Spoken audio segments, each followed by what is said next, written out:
Yan o. Bumaon talaga. Nakakabad trip sobra.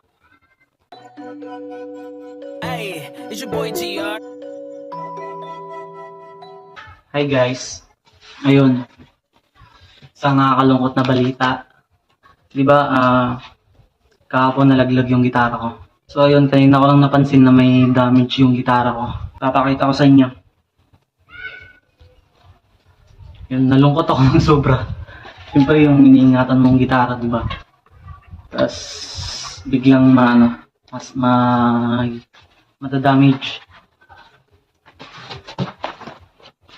Kala ko nga walang damage eh. Kala ko nga talaga itong ano niya lang, itong sanik lang. Pero hindi pala yan. May isa pa na malala. Yan o. Bumaon talaga.